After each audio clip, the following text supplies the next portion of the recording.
दुनिया के एक और देश में सरकारी अस्थिरता का माहौल पैदा हो गया है। सीरिया की बात करेंगे आज हम। सीरिया की राजधानी दमिश्क में इस समय माहौल असमंजस और डर का है। विद्रोही लगातार दमिश्क के करीब आ रहे हैं और लोग ये पता लगाने में असमर्थ हैं कि दरअसल चल क्या रहा है। दमिश्क के आसपास के कई कस्बों और गांवों में राष्ट्रपति बशर अल असद के खानदान की शक्ति के प्रतीकों को या तो तोड़ दिया गया है या उन्हें गिरा दिया गया है। ठीक उसी तरह जैसे अगस्त 2024 में बांग्लादेश में शेख मुजीबुर रहमान की मूर्ति को गिरा दिया गया था।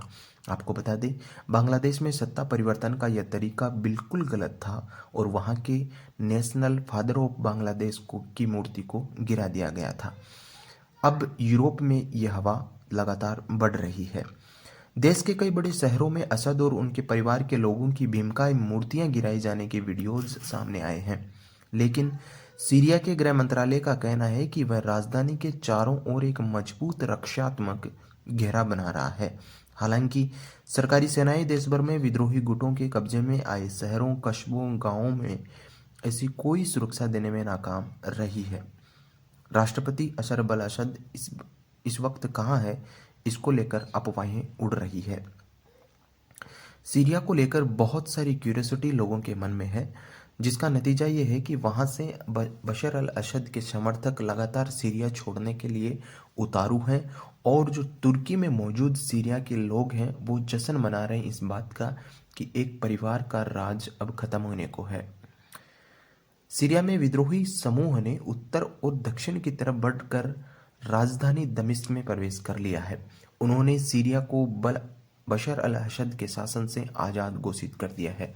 आपको बता दें कि लड़ाकों ने लाइव टेलीविज़न पर आकर सीरिया की जो राजधानी दमिश्क है उसको आज़ाद घोषित कर दिया है।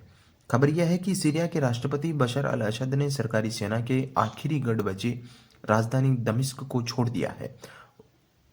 सीरिया के राष्ट्रपति बशर अल असद सीरिया को छोड़कर भाग चुके हैं।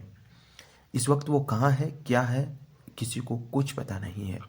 एक हफ्ते पहले शुरू हुए अप्रत्याशित हमलों में इस्लामी चरमपंथी गुट हयात तहरीर अल शाम और विद्रोही गठन के प्रमुख शहर अलेप्पो और हमा पर कब्जा कर लिया था। इसके बाद उन्होंने होम्स पर कब्जे का दावा किया और दमिश्क की तरफ बढ़ने लगे। राष्ट्रपति बशर अल असद के प्रमुख सहयोगियों में रूस और ईरान शामिल है।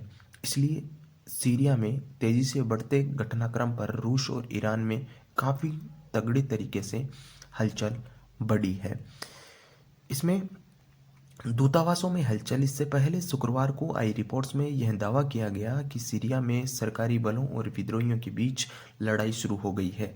ईरान ने अपने राजनयिक कर्मचारियों और उनके परिवारों को वहां से निकालना शुरू कर दिया है।